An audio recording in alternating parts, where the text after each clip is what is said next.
Hi everyone, welcome to Lunch Hour Lessons with Allison. I'm Allison Mädl and today is July 3rd, 2019.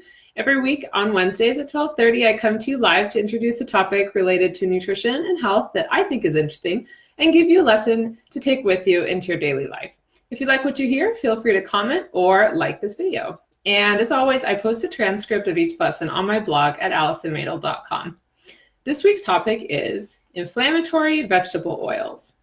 Inflammation is a big buzzword these days. It's been shown to be the primary driver of the majority of chronic health conditions. A stressful lifestyle causes inflammation in the body, but so do certain foods. Some foods irritate the digestive tract, joints, and arteries. And this might be things like foods you would have an allergy to or a sensitivity to. Those would be inflammatory to you. So for example, many people notice that if they remove gluten, then their joints don't hurt so much. So I've heard many stories of that.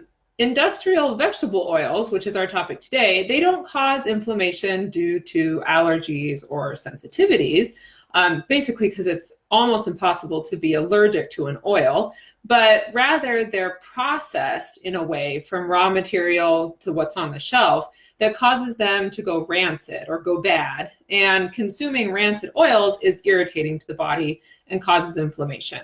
So that's the main kind of idea here, is that industrial oils are inflammatory because of their processing.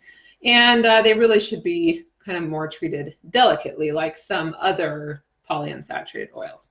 But anyway, let me take you through what rancidity kind of means and what it smells like actually. So have you ever smelled an oil that's gone rancid? It's a really distinctive smell that's kind of hard to describe, but it's kind of like waxy crayons or like wet cardboard or something. It has, like, you might have noticed that like maybe your old peanut butter or nuts or even oils like olive oil or your vegetable oil in the fridge, or in the cabinet, can have an off smell after a while if it hasn't been kept in cool conditions. And a lot of times we don't keep those things in cool conditions. So when we get that off smell, then we know that the oil has been exposed to too long to a few different things, light, heat, and oxygen, and that would cause it to go bad.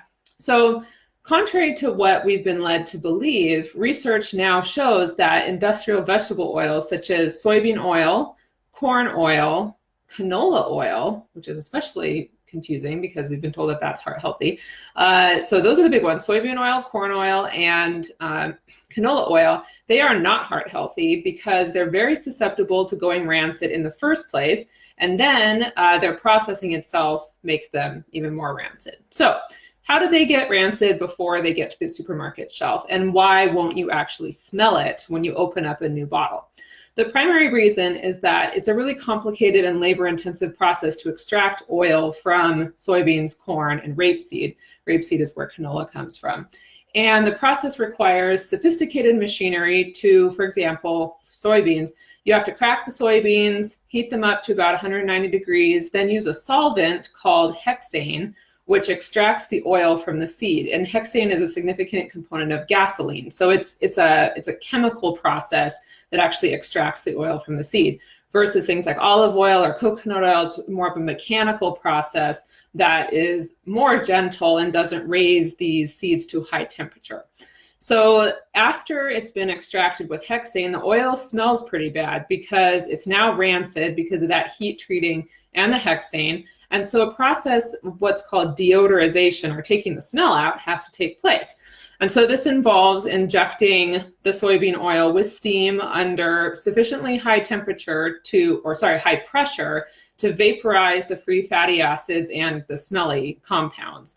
And this now will make it acceptable for use in things like margarines, shortening, like Crisco, cooking oil, etc. So that would go for all of those: corn oil, soybean oil, canola oil. And that's the process of it. So it's kind of like you get this bad sludge that smells bad, and then you kind of artificially take the smell out so that it can be marketed. And I don't know about you, but that doesn't sound like something that I want to eat. And to make matters worse, the oil, once it's stored, is put in clear plastic bottles and put on supermarket shelves that are under fluorescent lighting. So it's continuously still exposed to heat and light. And really, polyunsaturated oils, like these types of oils, should always be processed with the lowest temperature possible and stored in dark glass jars in the refrigerator. So you keep out oxygen, light, and heat.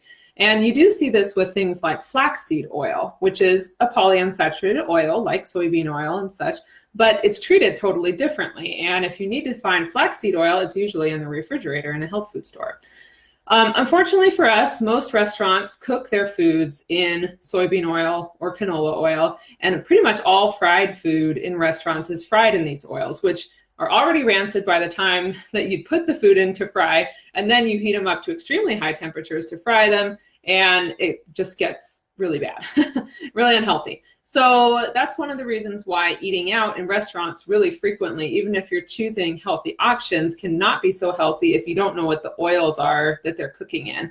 So avoiding sugar is a really good thing to do for your health, but avoiding these industrial oils as much as possible is another really major component of health that really I don't think is getting enough press these days.